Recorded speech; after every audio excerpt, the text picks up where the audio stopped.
Hoje comemoramos o aniversário de 25 anos do último voo do lendário SR-71 Blackbird. Embarque conosco nesse vídeo com informações praticamente desconhecidas da maioria dos entusiastas da aviação, e imagens raríssimas do que até hoje é considerada uma obra-prima da engenharia aeronáutica. Aproveite para se inscrever no canal e ligar as notificações. Assim você não vai perder nenhuma novidade do portal. O SR-71 Blackbird nasceu como uma ave prateada, na fábrica da Lockheed Skunk Works em Burbank, Califórnia. Mais tarde, tanto o A-12 Oscar quanto o Blackbird seriam revestidos com uma tinta preta especial que reduzia a temperatura em 23 graus Celsius e tinha capacidades de absorção de radar. Os engenheiros da Lockheed usaram uma liga de titânio para construir mais de 90% do SR-71, criando ferramentas especiais e procedimentos de fabricação para construir manualmente cada um dos 40 aviões. Também foi necessário desenvolver combustível, óleo e fluidos hidráulicos especiais resistentes ao calor que funcionassem a 85 mil pés e mais alto. Seu trem de pouso, por exemplo, é a maior peça de titânio já forjada no mundo. Ironicamente, os Estados Unidos não tinham titânio suficiente para construir esses aviões, então tiveram que comprá-lo da União Soviética. Apenas 50 fuselagens do Blackbird foram construídas. As matrizes ou moldes foram destruídos a mando do então secretário de Defesa McNamara para impedir que qualquer outra nação construísse a aeronave. Esta foto mostra o primeiro SR-71A já construído, SN-61, 7950 na montagem final. SN-61, 7950 foi o número de série atribuído pela Força Aérea dos Estados Unidos enquanto carregava o número do construtor 2001. O SR-71A era a configuração padrão com piloto e oficial de reconhecimento, RSO, enquanto o SR-71B era uma versão treinadora para piloto aluno e instrutor. A foto foi tirada na segunda metade de 1964. Durante esse período, este era provavelmente o local mais altamente secreto de todo o país. Havia poucas pessoas no país fora da comunidade de inteligência que conheciam a existência da aeronave ou suas capacidades excepcionais de reconhecimento. No entanto, o véu de sigilo foi finalmente levantado em 24 de julho de 1964, quando o presidente Lyndon B. Johnson fez o anúncio público do desenvolvimento bem-sucedido de um importante novo sistema estratégico de aeronaves tripuladas que seria empregado pelo Comando Estratégico da Força Aérea. Esta foto mostra o primeiro SR-71A já construído, SN-61, 7950 na montagem final. SN-61, 7950 foi o número de série atribuído pela Força Aérea dos Estados Unidos enquanto carregava o número do construtor 2001. O SR-71A era a configuração padrão com piloto e oficial de reconhecimento, RSO, enquanto o SR-71B era uma versão treinadora para piloto aluno e instrutor. A foto foi tirada na segunda metade de 1964. Durante esse período, este era provavelmente o local mais altamente secreto de todo o país. Havia poucas pessoas no país fora da comunidade de inteligência que conheciam a existência da aeronave ou suas capacidades excepcionais de reconhecimento. No entanto, o véu de sigilo foi finalmente levantado em 24 de julho de 1964, quando o presidente Lyndon B. Johnson fez o anúncio público do desenvolvimento bem-sucedido de um importante novo sistema estratégico de aeronaves tripuladas que seria empregado pelo Comando Estratégico da Força Aérea. O primeiro SR-71A, SN-61, 7950. Essa deve ter sido uma foto promocional, pois não há vazamentos embaixo do Blackbird, o que significa que o SR-71 estava sem combustível. Com Bob Gilliland no comando, o momento da verdade não estava muito distante. Bob Gilliland fez o primeiro voo sozinho, com o assento do oficial de sistemas de reconhecimento, RSO, desocupado. Sentado no primeiro Blackbird SR-71A, SN-61, 7950, está o piloto de testes Robert J. Bob Gilliland. Ele está usando um traje de pressão total S901 antigo, fabricado pela David Clark Co., que não era muito diferente do usado no programa X-15. O primeiro voo do SR-71A SN-61, 7950 ocorreu em 22 de dezembro de 1964. Bob Gilliland registrou mais horas de voo de teste a Mach 3 do que qualquer outro piloto no mundo. Dois dos designs mais brilhantes de Clarence, Kelly Johnson podem ser vistos nesta foto, o SR-71 Blackbird e o F-104 Starfighter. A paquera do Starfighter foi realizada por Gene Aston. Este voo ocorreu em 22 de dezembro de 1964 e durou pouco mais de uma hora com uma velocidade máxima superior a 1000 milhas por hora. Uma grande conquista para o primeiro voo de qualquer aeronave. É importante notar que nesse mesmo dia, a cerca de 150 milhas ao nordeste, na Groom Lake Test Facility, estava ocorrendo também o primeiro voo do Lockheed M-21, um A-12 modificado para transportar o drone D-21. Esta foto foi tirada do F-104 Starfighter, Paquera, pilotado por James Jim E. Aston. Jim foi selecionado para voar a perseguição devido à sua experiência com outro membro da família Blackbird. Jim pilotou o primeiro YF-12A, número 1001, SN06934, em 7 de agosto de 1963, mais de um ano antes deste primeiro voo do SR-71A. O YF-12A, chamado de AF-12 no início do programa, foi o produto de uma proposta à Força Aérea Americana para construir um interceptador de longo alcance e velocidade muito alta para enfrentar novas ameaças soviéticas.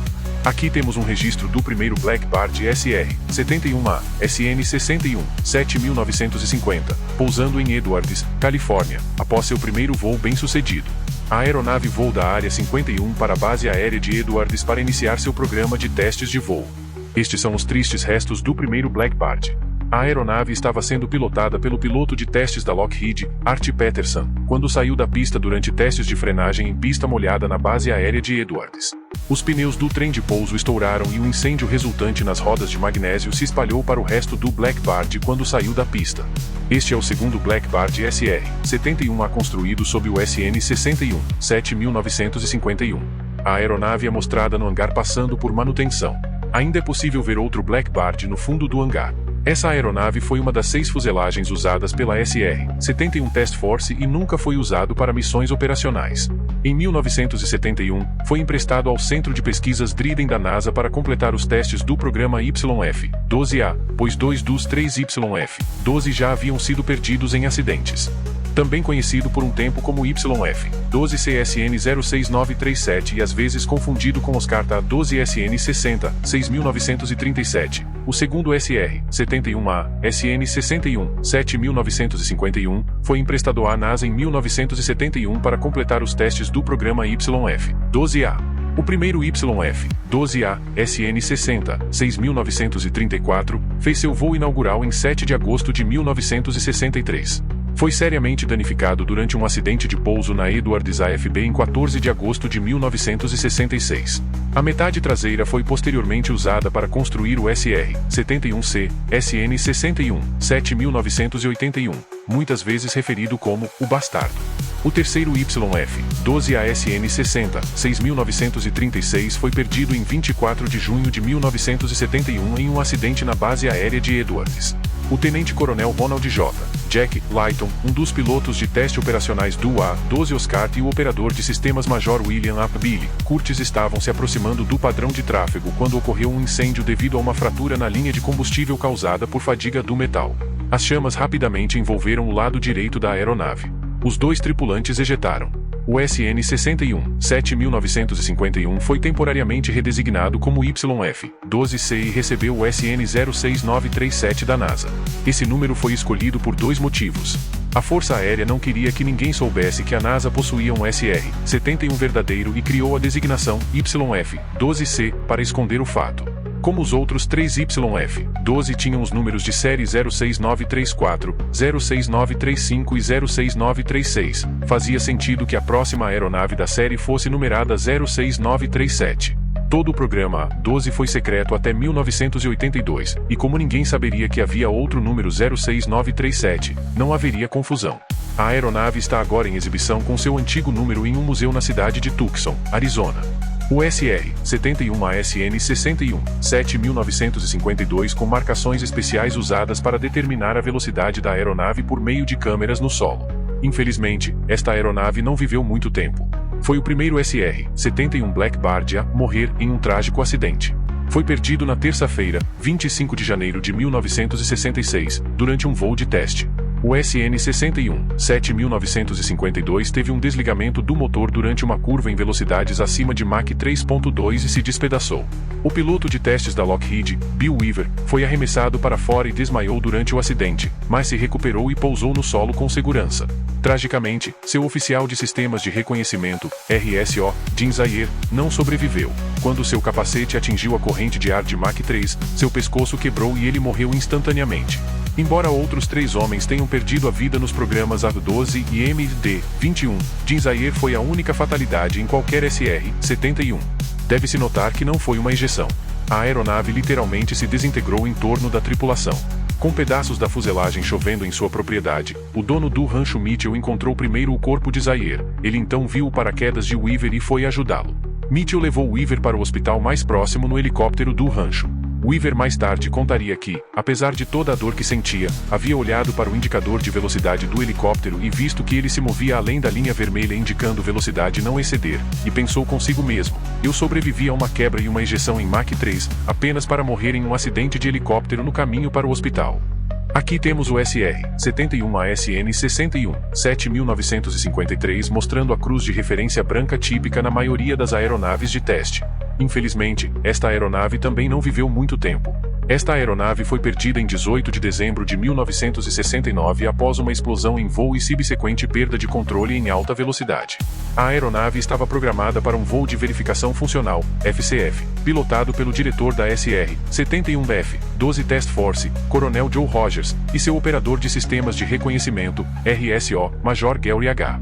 A configuração da aeronave incluía, pela primeira vez, o conjunto de nariz da câmera de barra ótica, OBC.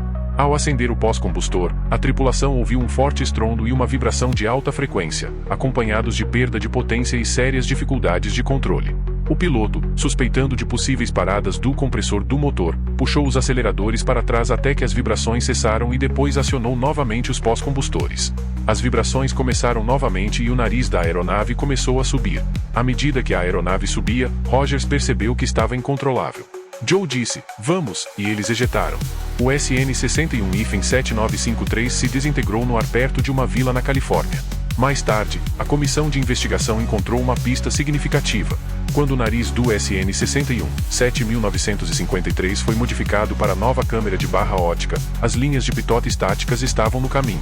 Novas linhas tiveram que ser feitas para contornar a nova câmera, linhas feitas de aço inoxidável e com cerca de 3/8 de polegada de diâmetro. Dentro de uma das duas linhas estáticas, foi encontrada uma peça de fita adesiva, enrolada em forma de cigarro feita por um técnico contratado bem intencionado para evitar que poeira ou aparas entrassem durante a fabricação e depois esquecida.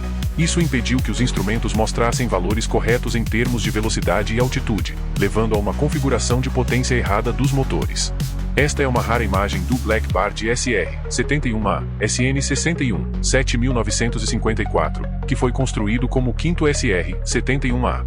Seu voo inaugural ocorreu em 20 de julho de 1965, com o piloto de teste da Lockheed, Bill Weaver, e o oficial de sistemas de reconhecimento, RSO, George André, nos controles. Infelizmente, esta aeronave também não teve uma longa vida. O SR-71, SN-61, 7954 foi perdido em 11 de abril de 1969. Durante um teste de peso máximo de decolagem, os pneus principais do lado esquerdo estouraram, o que provocou um incêndio que consumiu a aeronave, semelhante ao destino do SN-61, 7950. O piloto, Tenente Coronel Bill Scliar, e o oficial de sistemas de reconhecimento, Major Noel Warner, escaparam em segurança. Craig Freeman estava lá e descreve o que viu. "Eu estava no caminhão de lançamento quando enviamos a aeronave naquela manhã de 11 de abril de 1969. Os pneus estouraram, a aeronave desceu sobre a roda, e os destroços da roda se despedaçando lançaram metal na asa. O piloto interrompeu a corrida de decolagem e rolou até o final da pista. A aeronave começou a pegar fogo com o piloto e o RSO ainda dentro, com as cúpulas fechadas. Um CH-3 Jolly Green apareceu do nada e pousou à frente da asa esquerda, que estava em chamas. O vento gerado pelas pás do rotor empurrou o fogo para a parte traseira da aeronave. As cúpulas se abriram, e o piloto e o RSO saltaram da aeronave e correram para longe. O piloto e o RSO estavam bem. Aqui temos o SR-71 SN-61, 7955 e SN-61, 7956 em manutenção na base aérea de Edwards, Califórnia. Como todos os SR-71 com números de cauda abaixo do SN-61, 7958, o SN-61, 7955 nunca foi usado em missões operacionais. Os primeiros 6 SR-71A foram mantidos pela Força Aérea e pela Lockheed, 3 com cada instituição, como aeronaves de teste de voo, onde novos sistemas e configurações seriam testados antes de serem aplicados ao restante da frota. As próximas duas aeronaves produzidas, SN-61, 7956 e SN-61, 7957, eram ambas treinadores SR-71B e nunca voaram fora dos Estados Unidos. Note também os Lockheed U-2S ao fundo. Alguns fatos interessantes sobre o SR-71ASN-61, 7.955. A construção começou em 13 de maio de 1964. O SN-61, 7.955 voou pela primeira vez em 17 de agosto de 1965 com Bill Weaver, piloto, e George André, RSO, nos controles. Ao longo de sua carreira, esta aeronave serviu como aeronave de teste até ser substituída pelo SR-71ASN-61, 7.972 em 1985. Voou pela última vez em 24 de janeiro de 1985, acumulando 1.993,7 horas de voo.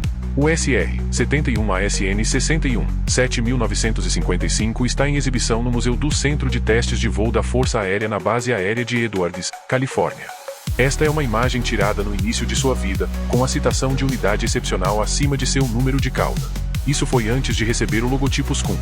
Don Barnes explica as marcações abaixo de seu cockpit. 955 era minha aeronave, pois eu era o engenheiro de testes de voo dessa máquina em Edwards. Se você olhar de perto essas silhuetas brancas em forma de plano, verá uma letra H vermelha maiúscula dentro. A letra H significa Stair. Esse é o nome da rota específica de teste de voo que usamos para simular uma missão operacional real. Ela tinha 4 trechos quentes e 3 reabastecimentos aéreos. A missão durava cerca de 8 horas. Havia apenas 2 aeronaves em Edwards que tentaram essa missão, e eram 955 e 954. Acho que tentamos cerca de 25 vezes para completá-la, e o máximo que conseguimos foi 3 ou 4 vezes. Quando a aeronave completava toda a missão e os sensores obtinham as imagens fotográficas ou de radar necessárias, uma dessas silhuetas brancas era pintada na lateral. Isso não acontecia com muita frequência. O SR-71, SN-61, 7.955 foi usado no exterior em uma única ocasião. Em julho de 1983, ele foi levado à RAF Mildenhall para demonstrar o novo ASARS, sistema avançado de radar de abertura sintética, antes de equipar o restante da frota Blackbird. Para evitar a tensão desnecessária dos observadores de cauda, que vigiavam cada voo da base e registravam todos os números de cauda que viam, o SN-61, 7.955 foi disfarçado como 962 antes de voar para lá. Esta foto mostra ele, disfarçado, com o número de série e o logotipo mascarados antes de receber seu número temporário. Após a conclusão dos testes e seu retorno a Palmdale via BAL-AFB, ele recebeu de volta seu número antigo e completou o restante de sua carreira de voo. O SN-61, 7.955 voou pela última vez na quinta-feira, 24 de janeiro de 1985.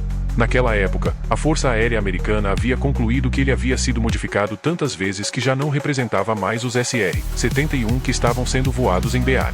Os altos escalões calcularam que custaria cerca de $5 milhões para atualizá-lo ao padrão da frota.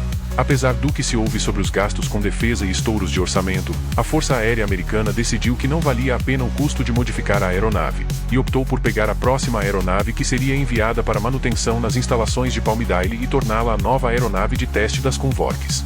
Foi assim que o SN-61, 7.972 passou a ostentar o Senior Skunk em sua cauda. SR-71, SN-61, 7.955 na formação mais incomum já voada. O proprietário do North American P-51 Mustang modificado, Gianni 69, relembra essa ideia de o mais rápido a hélice e o mais rápido a jato. Esse desafio de tentar esse voo entre aeronaves com desempenhos diametralmente opostos era típico do que chamaríamos de uma ideia maluca em um esquadrão de caças. Ao dar uma olhada rápida no perfil do SR-71 saindo da base aérea de Edwards, sabíamos que precisaríamos de um motor de corrida completo, com potência disponível de 120 a 125 polegadas de pressão no coletor, para manter a formação com o SR-71, que decolava e subia a 450 nós. Mas, sendo que são essas ideias malucas, tem uma maneira de se firmar, então avançamos com esse conceito e, em pouco tempo, estávamos comprometidos com essa ideia. Mas primeiro, como fazer esse voo em formação com o SR-71 funcionar? Poucas dessas fotos existem, uma para cada membro da tripulação do SR-71, uma para cada membro da tripulação dos dois T-38S, uma para o construtor do motor, uma para o piloto do Gianni e uma para o proprietário do P-51. Várias fotos da formação do SR-71 e Gianni foram tiradas, mas uma vez que cada pessoa recebeu sua foto, os negativos foram destruídos. Devido ao pouco tempo em que essas aeronaves estiveram em formação, todas as fotos mostram o SN-61, 7955 voando com o nariz para cima, em uma atitude de alto ângulo de ataque, acima de uma camada de nuvens, com o Jiani em formação. O Jiani estava bem próximo à asa direita do SR-71, em uma atitude plana, com potência máxima, spray de resfriamento saindo, lutando para manter a formação com o Blackbird. Agora vocês sabem que havia 6 Blackbirds que foram retirados da produção inicial e mantidos como aeronaves de teste, 3 para a Lockheed e 3 para a Força Aérea dos Estados Unidos. Seus números de série eram 7.950, 7.951, 7.952, 7.953, 7.954 e 7.955. Todos os Blackbirds produzidos até então eram da variante A, destinados a um piloto e um oficial de sistemas de reconhecimento. Como acontece com todas as novas aeronaves, havia a necessidade de ter aeronaves de treinamento, então os números de série SN-61, 7.956 e 61, 7.957 foram os únicos SR-71 Blackbirds já produzidos como treinadores. Eles receberam a designação SR-71B e nunca voaram fora dos Estados Unidos.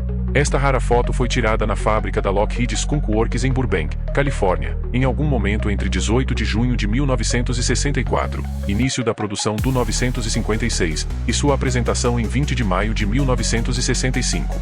Ela mostra ambos os treinadores, SR-71B SN-61, 7.956 e SN-61, 7.957, lado a lado, com o SR-71A SN-61, 7.958 ao fundo. A aeronave de treinamento é caracterizada pela cabine traseira elevada para o piloto-instrutor e pelas duas aletas que são encontradas sob cada nacelle do motor. Em 15 de outubro de 1964, o Departamento de Defesa anunciou que BALI seria a base da nova aeronave de reconhecimento supersônica da Força Aérea dos Estados Unidos, o SR-71 Blackbird. A 4ª do 100ª ala de reconhecimento estratégico foi ativada em 1º de janeiro de 1965. A nova ala recebeu sua primeira aeronave, um T-38 Talon, em 8 de julho de 1965. O primeiro SR-71 só chegou em 7 de janeiro de 1966. Esta foto mostra o SR-71B SN-61, 7.956 pouco antes de pousar na base aérea de BALI pela primeira vez, com o coronel Doug Nelson e o tenente-coronel Ray Alpt nos controles. Observe a cabine traseira elevada para o piloto-instrutor e as duas aletas localizadas sob cada nacela do motor. Essas aletas existiam apenas na variante B do SR-71 Blackbird e no YF-12A. A aeronave está agora em exibição no Museu de História da Aviação de Kalamazoo. Aqui temos o SR-71B Blackbird SN-61, 7.957 em construção na fábrica da Lockheed em Burbank, Califórnia, em janeiro de 1965. O número de construção da Lockheed, 2008, pode ser visto na grade da passarela no canto superior esquerdo da foto. Esse número era uma designação interna dentro da Lockheed. O A-12 Oxcart e o Blackbird inicialmente surgiram como pássaros prateados. Mais tarde, tanto o A-12 Oxcart quanto o Blackbird seriam revestidos com uma pintura preta especial que reduzia a temperatura da fuselagem em voo supersônico e tinha capacidades de absorção de radar. O SN-61, 7.957 foi o segundo de 2 treinadores SR-71B construídos. Ele voou pela primeira vez com Bill Weaver e Gene Aston em 18 de dezembro de 1965, exatamente um mês depois do SN-61, 7.956. Foi Bill Weaver quem sofreu a desintegração de seu SR-71A, SN-61, 7.952 em 25 de janeiro de 1966. Gene Aston foi o primeiro piloto a voar o YF-12A, o segundo a pilotar o SR-71 e o terceiro a voar o A-12. O SR-71A Blackbird SN-61, 7.958 foi o primeiro Blackbird, regular, entregue à Força Aérea Americana, não sendo nem veículo de teste nem treinador. Ela saiu da linha de montagem da Lockheed em 22 de julho de 1965 e fez seu primeiro voo com o piloto Bill Weaver e o oficial de sistemas de reconhecimento George André em 15 de dezembro daquele ano. Na terça e quarta-feira, 27 e 28 de julho de 1976, os SN-61, 7.958 e 61, 7.963 superaram 3 recordes de velocidade e altitude anteriormente estabelecidos por um YF-12A, SN-60, 6.936. 2 desses recordes já haviam sido batidos por um MiG-25 Foxbat modificado. Os recordes estabelecidos pelo SR-71 nunca foram superados. Esses voos recordes do SR-71 poderiam ter ocorrido a qualquer momento em que os Blackbirds estavam operacionais, porém as classificações de segurança impediram tentativas anteriores. O senador Barry Goldwater foi fundamental para revelar ao mundo algumas das capacidades do SR-71. As 3 missões foram realizadas por tripulações do SR-71 da 9ª Ala de Reconhecimento Estratégico na base aérea de Beale. Vale ressaltar que o Blackbird voava rotineiramente nessas altitudes e velocidades operacionais, e que elas não refletem todas as capacidades da aeronave. Certamente, o SR-71 e as tripulações do Blackbird Rabu estão em uma classe única. O Blackbird com a alteração mais radical de cirurgia na traseira, o SN-61, 7959, começou sua carreira em 1966 como qualquer outro SR-71. Em 1975, ele foi selecionado como plataforma de teste para uma nova OBC, câmera de barra ótica, vigilância e SM, contramedidas eletrônicas, localizadas em uma cauda de 9 pés acoplada à parte traseira da fuselagem. O conceito da Big Tail surgiu de um estudo da Força Aérea Americana para encontrar maneiras de melhorar a frota atual de Blackbirds. Foram analisados vários estudos para adicionar sensores e capacidades à aeronave sem a necessidade de refabricar toda a frota de SR-71A. Um dos métodos estudados foi a adição de pods ventrais. Isso foi considerado por um tempo, mas foi descartado em favor de uma extensão de 8 pés na cauda existente. A nova montagem da Big Tail teve que ser articulada para evitar contato com as pistas durante a decolagem e pouso. Uma vez no ar, a cauda podia ser usada para ajudar a equilibrar o Blackbird, que agora era designada como SR-71ABT. A montagem tinha um movimento total de 8,5 graus para cima e para baixo. Na aproximação para pouso, a cauda era movida para a posição totalmente para cima. Quando as rodas tocavam o solo e antes da abertura do paraquedas de arrasto, a cauda era movida para a posição totalmente para baixo para não interferir com a atuação do paraquedas de arrasto. Esta foto mostra a SR-71ABT Big Tail, com a cauda móvel na posição totalmente para cima, a 8,5 graus. A janela panorâmica do sistema de câmera de barra ótica, OBC, é visível na parte inferior da cauda móvel, logo atrás do bordo de fuga da asa. Em 9 de outubro de 1999, o último voo do SR-71 foi realizado no show aéreo da base aérea de Edwards. A aeronave utilizada foi a NASA 844, anteriormente SN-61, 7980, e também estava programada para realizar um voo no dia seguinte, mas um vazamento de combustível a deixou em solo, impedindo-a de voar novamente. O legado do Blackbird, a genialidade de Clarence, Kelly, Johnson e a engenharia dessa aeronave lendária permanecem. Será que alguma outra aeronave conseguirá superar o Blackbird? Deixe sua opinião aqui nos comentários, junto com seu like no vídeo. Inscreva-se no nosso canal e ligue as notificações. Até o próximo vídeo.